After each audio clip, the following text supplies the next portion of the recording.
And we're back with part two of our episode about functional content. Let's pick things up right where we left off with our SEO strategist, Ashlee Sinnott. Where do other companies make mistakes, or what are the mistakes to look out for when other companies are making functional content? I'd say not delivering that value up front. So again, that is the number one thing. If you can take anything away from this content today, is just to really make sure that you're delivering value up front. I'd say another thing is companies will spend too much time talking about their specific product versus the solution that they're trying to solve. So again, we know we want to talk about our product, but we should tie that in at the end of the content and make sure that we're really being customer focused and focusing on those pain points that they have. These are the solutions that they need to solve for those pain points. And then at the very end, obviously, we're alluding to our solution the whole time without actually calling it out. But at the very end, you can kind of tie things up in that call to action and drive users to your specific solution. And then lastly is that poor ICP research that I talked about before. If you don't clearly understand who your persona is, what their pain points are, then your content isn't going to resonate with them and they're not going to search for that type of content. So making sure that you clearly understand those needs so then your content is discoverable and users are engaging with it. So, say you've done all that, you have a great piece of functional content and it's ready to go and it's out and people are using it. How would you measure performance of a piece of functional content and how do you optimize it? Yeah, I'd say from a performance perspective, the number one metric would be to look at engagement on the page. So again, that can be if you're using GA4, looking at the engagement rate, engagement metrics. You could have like a heat map on the page and looking at scroll depth, how users are engaging with that page. But then also making sure that you have tracking parameters in place that, like I mentioned earlier, are really aligned with your goals. So if your goals are to drive more people to the free trial sign up, what does that look like? If it is to download like a specific PDF, make sure that we have tracking parameters in place for that.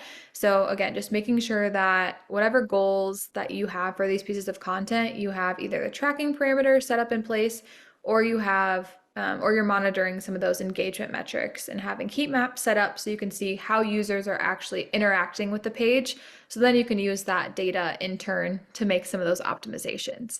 So once you're measuring, once you're looking at how the content is performing, some of the optimizations that you may be able to make is from a keyword perspective, looking at specific keyword rankings. Are we ranking for the target keyword on our page?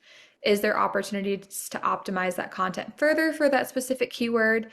Um, we could potentially have some bubble keywords, so keywords that are outside the first three positions, or just off that first page that we may want to try to optimize for to increase our visibility even more. You can look for other areas of engagement from the heat map. So are users frustrated? What do the clicks look like on the page? Are users scrolling past a certain point on the page? If users aren't getting past the hero, something that you could do is A/B test some copy to see what copy performs better on that page. And then also from those heat maps, see how users are interacting with some of that copy and then make optimizations from there.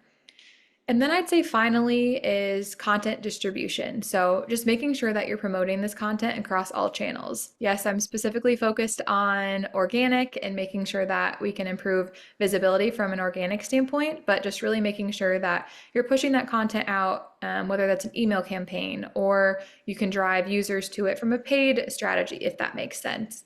Or from a social sharing perspective and making sure everyone is aligned, whether we're pushing that out on our business page, but also contacting the rest of your team. Hey, we just put out this piece of content. Go share, go interact with our post, again, to help increase some of that visibility and drive users immediately to the new piece of content. Do you have any examples of functional content that you can walk us through that Directive has done? Yeah, so specifically, one of my favorite projects that I worked on for a client were we developed a handful of email templates for their ICP with the main goal that we had and the problem we were trying to solve is to drive users more into their free trial. So to do this, we wanted to create some email templates that users would have to use within the free trial within the platform of my client. So, what we needed to do, they had some email templates on the site already, but from a marketing and development perspective, we were not able to actually make any optimizations or edit the page that those templates, existing templates, lived on. So their performance was very poor. And we, like I said, we knew that there was a lot of search volume around some of these keywords. There was a lot of opportunity and additional traffic that we were missing out on by not having these pages optimized. So after a lot of internal planning and conversations, we finally got the go ahead to build these pages on a separate subfolder than what they were currently living under right now. And we would build these out as their own subfolder, email templates, and then have all the email templates live under the subfolder. So we had kind of our work cut out for us. We had to build 17 email templates and website pages. And we were able to do this with kind of all hands on deck and the help of AI, which was great. But like I said, we really wanted to build these email templates and these pages to drive users into their platform, experience that firsthand. So again, we're kind of solving some of the pain points that they may have around building emails and creating templates, ready to use templates for them initially. So there's a number of steps that went into the process, but we essentially started with keyword research, identified the email templates that were high priority to us, looked at the competitors, looked to see what they were doing, what elements we liked on the page, and were able to develop kind of a mock-up of a page template that we wanted to use that was going to be universal across all these page templates. And then once we had that, like I mentioned, we wanted to use AI to kind of help with some of the content creation for this and really speed up that process. So we played around with a few AI prompts, found one that we liked that we thought kind of got the content to maybe 60% of the way done. And then after we created the content for these 17 pages, it really my client was all hands on deck with editing. We really wanted to make sure there was a heavy human element in the content as well, and that the client had their unique point of view still inserted within the copy, and that it was differentiated enough and provided value to the user versus kind of generic content that AI may spit out. So we made sure that there was a heavy humanized component within that content creation. And then after we got that content created and edited, I went back in from like an SEO perspective and optimized the content for our keyword, so or a target keyword for that specific email template. So then once we had the content created, we had that page template, we were able to build out all those pages and get them live. So I think through and through, it was probably 3 to 4 weeks it took to do all of that, which is kind of crazy to think about building 17 website pages and all the above, but we knew that it was going to be really impactful to our users, and it was something that we wanted to prioritize and had been waiting on the green light for a while. And we actually had pretty great results. But before I highlight the results, I'll go ahead and share quickly the page or an example of one of the pages that we created. So like I mentioned before, we wanted to have some content on the page, really drive them into their free trial.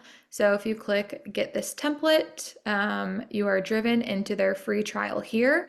So if you want to use the template, you can use it in their free trial. We added this share with a coworker element, again, to kind of highlight some of that sharing aspect.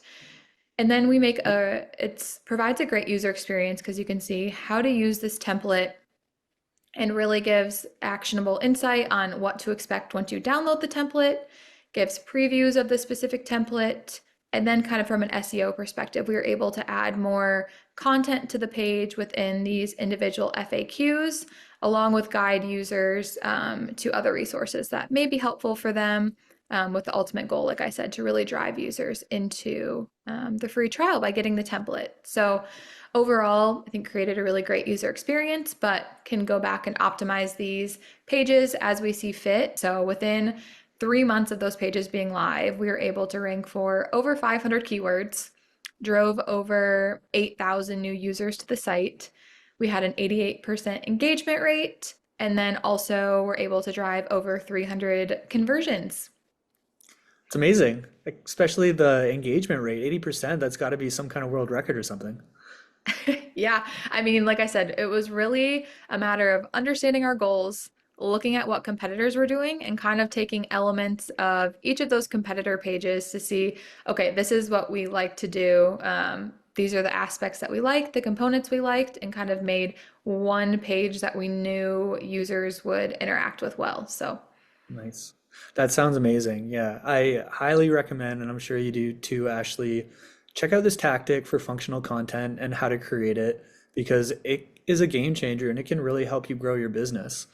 So, thank you, Ashley, so much for sharing your insights and expertise regarding functional content. absolutely. Thanks for your time today, Matt. Happy to share my knowledge with all of our viewers today. So, hopefully, they can drive similar success in their own campaigns. Absolutely. So, until next time, I'm Matthew Doyle, and this has been your B2B Blueprint. Bye, everyone.